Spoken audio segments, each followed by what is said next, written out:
guys, welcome back to Bake by Thin. This is the beginning part of my Back to Basics series, and for the first episode I'll be showing you how to make a sweet shortcrust pastry. So for this I'll be using a food processor. So to start off, I've got some plain flour here. All of the ingredients and the measurements are going to be in the description box below. I've got 40 grams of sugar and about half a teaspoon of salt.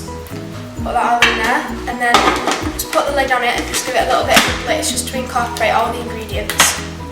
So I'm just going to give this a blitz now just to incorporate all the dry ingredients.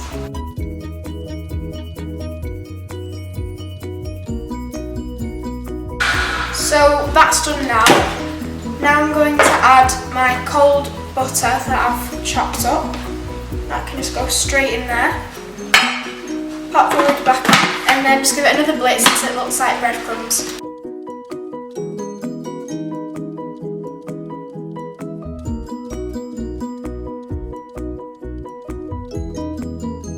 You can rub this in with your fingers if you want, however, just for saving time I'll be using the food processor.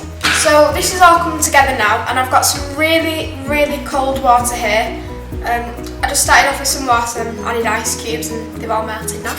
So I'm just going to start by adding about 3 tablespoons of water, and you just want to add enough water until it comes together, and yeah, don't add too much because it'll just be too runny, but if you don't add enough then it'll just be too crumbly and hard to roll out.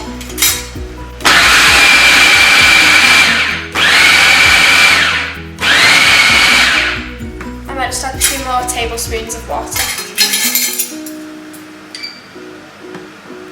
So this is the beginning of my Back to Basics series.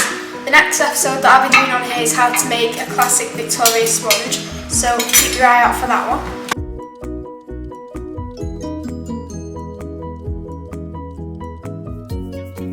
That's it now, it's basically done. However, all I'm going to do now is take it out of the food processor. Be careful of the blade, it's very sharp, and just bring it together and just sort of smush it together with my hands.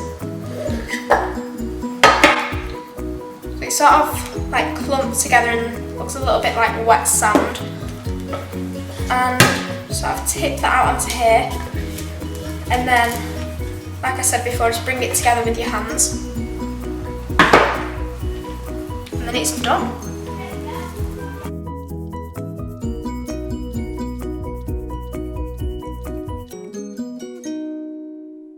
So you don't want to overwork the dough because you'll develop too much gluten and it'll just be too tough to bake. So this is basically it now. I've barely touched this at all, I've just sort of brought it together with my hands. And I'm just going to wrap this in cling film, leave it in the fridge, and it's done. And that is a basic sweet shortcrust pastry recipe that you can use for literally anything. Well, I hope you've enjoyed this video and you have a go at making this at home. I'll be using this pastry to make a Bakewell tart, so keep your eye out for that. And yeah, I hope you have a go at it while you're isolating at home, because, well, there's not much else to do. So yeah, see you next time, bye.